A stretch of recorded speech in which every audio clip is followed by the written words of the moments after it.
It's recap time. 3, 2.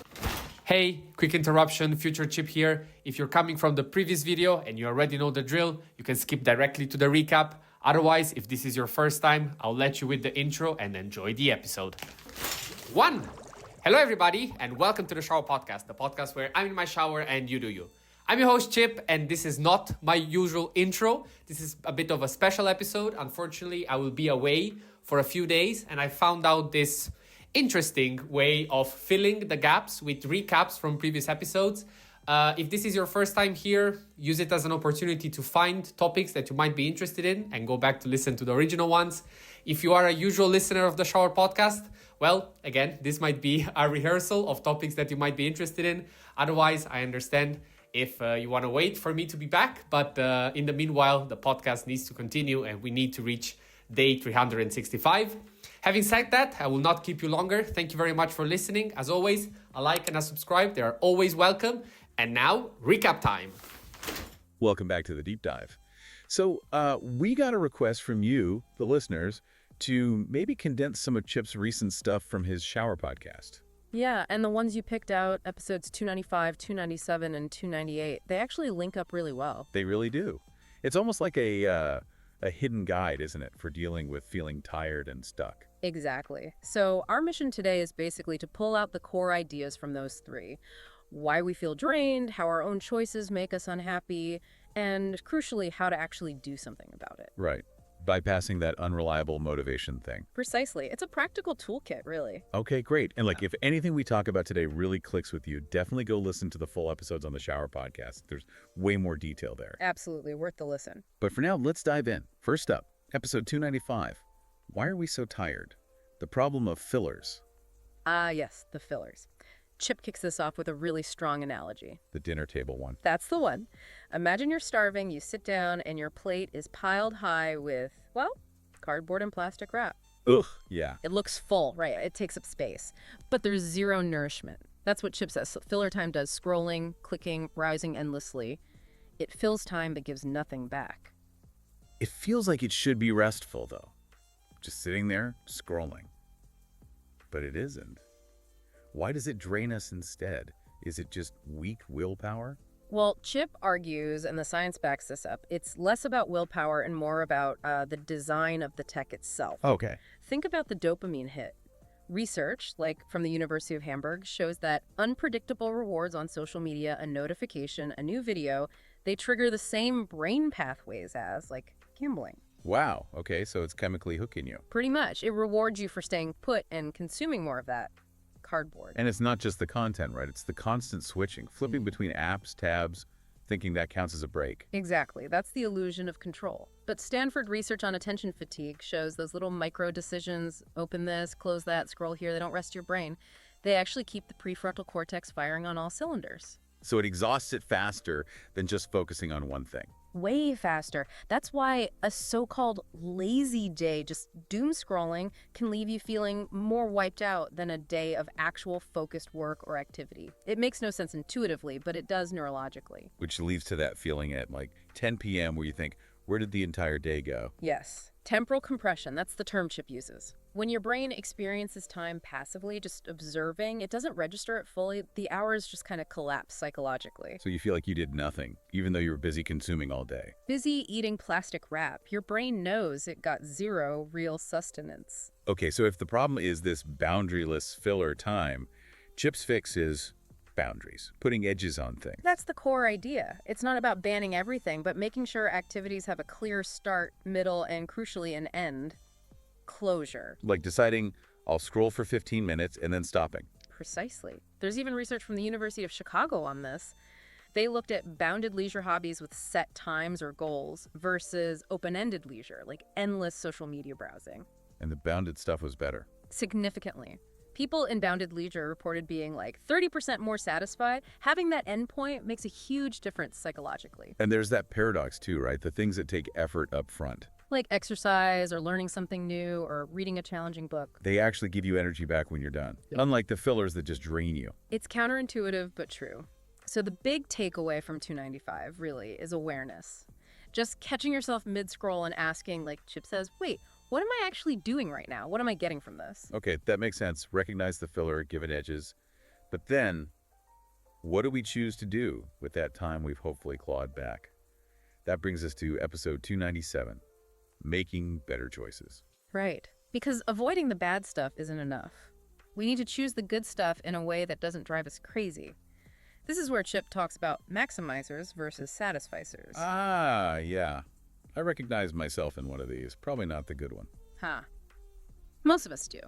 So the Maximizer, that's the person who absolutely has to find the single best option. Always. Spends 3 days researching the perfect blender. Yeah. Reads 5,000 reviews. Exactly. They're chasing the optimal.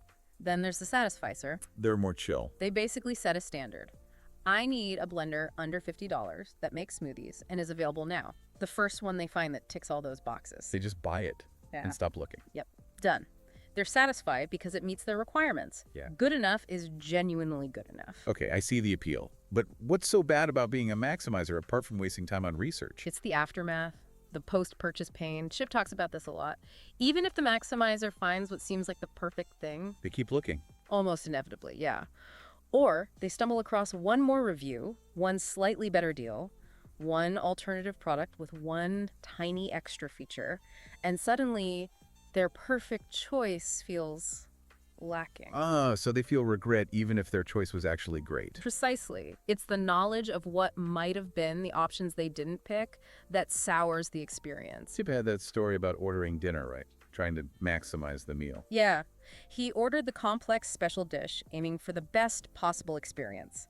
But then he spent the whole meal kind of watching his friends enjoy their simple, classic pasta dishes. And feeling like maybe they made the better choice. Exactly. He was bothered because he couldn't be sure his optimal choice was truly the most enjoyable one compared to theirs. He was focused on something totally outside his control, their subjective experience. Wow, okay, so the point isn't necessarily stop being a maximizer.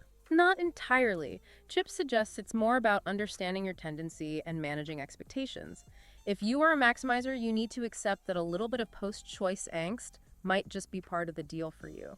Or try adopting a satisficer mindset for certain decisions. That's the powerful move. Learning to say, this meets my needs, I choose this, I'm done looking. Yeah. That ability to, as Chip puts it, stand with your choices, that brings a huge amount of mental peace. Okay. Avoid fillers. Choose purposefully. Maybe lean into satisficing. But how do we actually do the thing? We make the decision, but then nothing happens. That's Episode 298, right?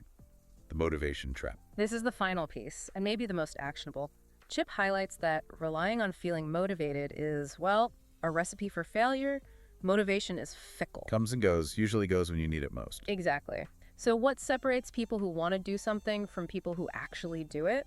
Chip points to the work of Peter Gollwitzer, a psychologist. And the answer isn't more willpower. Nope, it's structure. Specifically, something called implementation intentions. Okay, sounds technical, but Chip made it sound simple. It is simple, it's just a formula. If X, then Y. Meaning, instead of a vague goal like, I should exercise more, you create a specific plan linked to a cue. If it's Tuesday after work, that's X. Then I will go straight to the gym, that's Y. So you decide in advance when and where you'll do the thing. Precisely. You're preloading the decision. Gollwitzer found that setting these specific intentions makes the behavior almost automatic when the cue arrives. Your brain doesn't have to debate it in the moment. And this actually works. Like, reliably. The data is pretty stunning. Chip mentioned a review by the American Psychology Association finding people who use these when and where plans were something like 91% more likely to follow through compared to people with just vague goals. 91%. That's huge. Yeah. That's not a small difference. It's massive. It basically takes willpower out of the equation for that specific action. The decision is already made. And Chip also talked about how it gives you mental freedom by dealing with excuses beforehand. Yeah, that's a key benefit. You anticipate the obstacle, like if I get home and feel tired X, then I will still put on my shoes and walk for just 10 minutes Y. So when you get home tired, the I'm too tired excuse is already diffused. You have a plan. You've already negotiated with your future tired self. It's a form of self-leadership, not just putting pressure on yourself. And doing this repeatedly builds confidence self-efficacy. Exactly. Every time you follow through on a small if-then plan, you're proving to yourself that you can execute your intentions. You're aligning your actions with your identity. Like training yourself to be someone who follows through. Spot on. Research from the University of Constance showed even just 2 weeks of practicing implementation intentions boosted people's belief in their ability to stick to future plans.